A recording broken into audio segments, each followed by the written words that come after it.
আমার দীর্ঘদিনের রাজনৈতিক সহযোদ্ধা বড় ভাই বাংলাদেশ জাতীয়তাবাদী ওলামা দল সুন্দরগঞ্জ উপজেলা শাখার সুযোগ্য সভাপতি শহীদুল ইসলাম ভাই, সঞ্চালনায় বাংলাদেশ জাতীয়তাবাদী ওলামা দলের সদস্য সচিব সেক্রেটারি এটিএম জাহাঙ্গীর হুজুর উপস্থিত আছেন। আজকের এই অনুষ্ঠানের প্রধান অতিথি আমার অত্যন্ত পছন্দের মানুষ গাইবান্ধা জেলা ওলামা দলের আহ্বায়ক ইসমাইল হোসেন সিরাজি ভাই, উপস্থিত আছেন বাংলাদেশ জাতীয়তাবাদী দল বিএনপি সুন্দরগঞ্জ উপজেলা শাখার আহ্বায়ক রাজনৈতিক সহযোদ্ধা বাবুল আহমেদ ভাই, উপস্থিত আছেন আমাদের সর্বনানী ইউনিয়ন বিএনপির সদস্য সচিব তাহের ভাই, ছাবরাড়ি ইউনিয়ন বিএনপির আহ্বায়ক ভাই জাহাঙ্গীর মণ্ডল, শান্তিরাম ইউনিয়ন বিএনপির সদস্য সচিব আসাদুজ্জামান খন্দকার মাসুদ ভাই, আমাদের উপজেলা স্বেচ্ছাসেবক দলের আহ্বায়ক গোলাম আজম ভাই, সদস্য সচিব মতিয়ার ভাই, উপজেলা তাঁতি দলের সদস্য সচিব ফিরোজ কবির, আমার প্রিয় ওলামা দলের বিভিন্ন ইউনিয়নের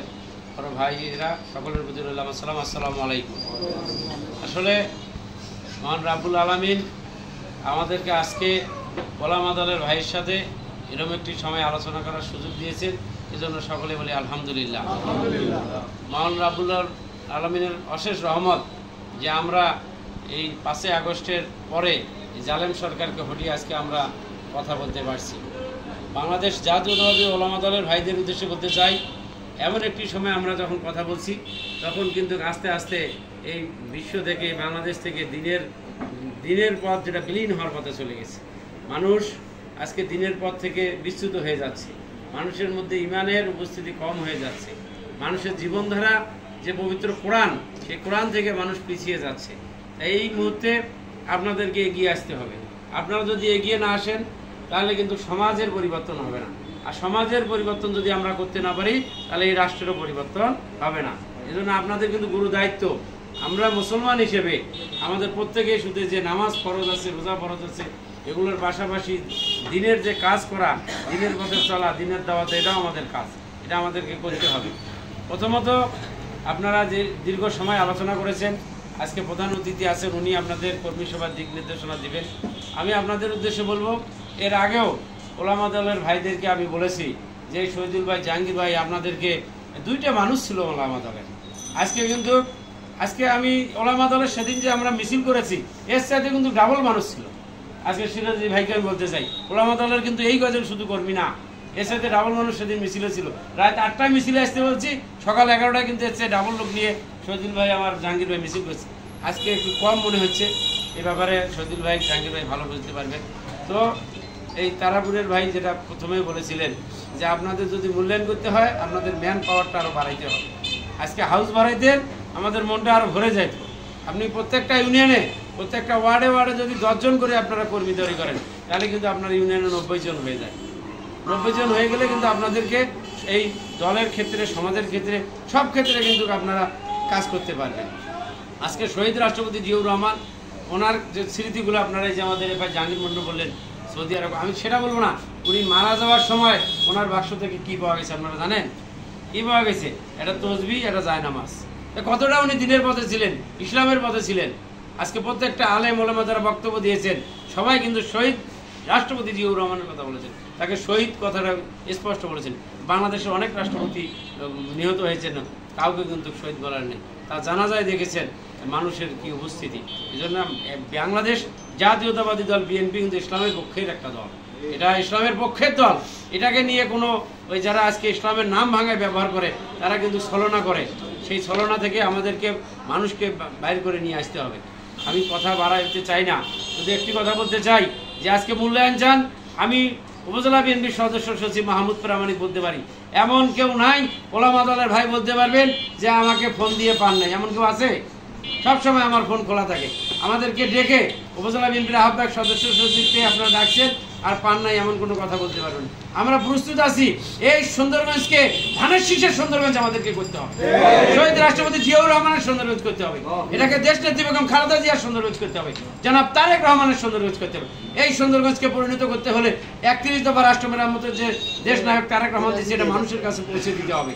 যদি আমরা পৌঁছে দিতে না পারি তাহলে কিন্তু এই সুন্দরগঞ্জ থেকে আমরা ধানের শীষের এমপি নির্বাচিত করতে পারবো না।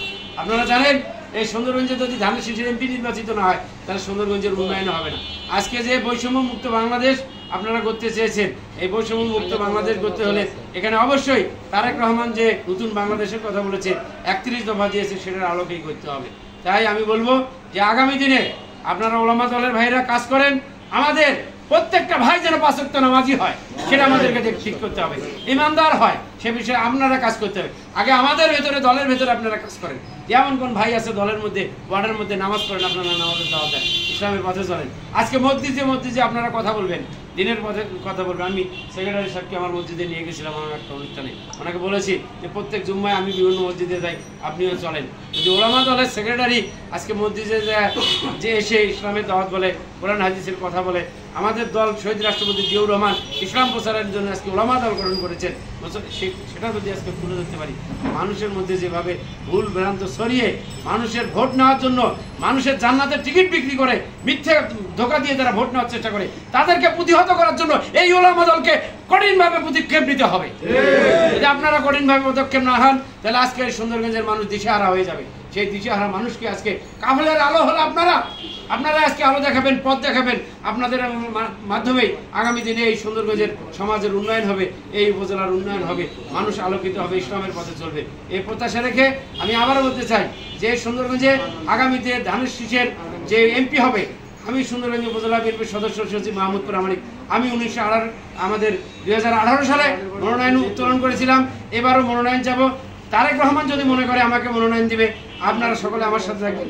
যদি অন্য কাউকে দেয় তাও থাকবো, তবে অন্য কাউকে বলতে বলি, এমন কাউকে মনোনয়ন দিতে হবে যে আমাদের সাথে মিছিলে ছিল, বলেন ঠিক কিনা? যে আমাদের সাথে জেলখানায় ছিল তাকে দিতে হবে, যে আমাদের সাথে আন্দোলন করেছে তাকে দিতে হবে। এসি রুমের কোনো কাউকে যদি মনোনয়ন দেয় তাহলে আমাদের মনে কষ্ট লাগবে কিনা? আমরা আমাদের আগামী দিনের রাষ্ট্রনায়ক বাংলাদেশের প্রধান তারেক রহমানের কাছে উদাত্ত আহ্বান রাখবো, আমরা আমাদের তৃণমূলের পক্ষ থেকে আমাদের মতামত যাচাই করে আগামী যদি মনোনয়ন দেন, ইনশাল্লাহ আগামীতে 29 গাইবান্ধা 1 সুন্দরগঞ্জে আমরা ধানের শীষের এমপি নির্বাচিত করতে পারবো ইনশাল্লাহ। আপনারা সকলে ঐক্যবদ্ধ থাকবেন। মূল্যায়নের জন্য আমাদের রাস্তা খোলা আছে, আমরা আপনাদের সেবা দেওয়ার জন্য, আপনাদের সহযোগিতা করার জন্য সর্বদা প্রস্তুত আছি। যার যে কোনো সময় যে কোনো সমস্যা আমাদের বলবেন, যে কোনো মিটিং মিছিল আমাদের ডাকবেন, সব সময় আমরা যাব। আগামী দিনে আপনাদের ওলামা দলের মাধ্যমে সমাজের পরিবর্তন হোক, রাষ্ট্রের পরিবর্তন হোক, এই প্রত্যাশা রেখে সকলের সুস্বাস্থ্য দীর্ঘায়ু কামনা করে আমি আমার কথা শেষ করছি। আসসালামু আলাইকুম।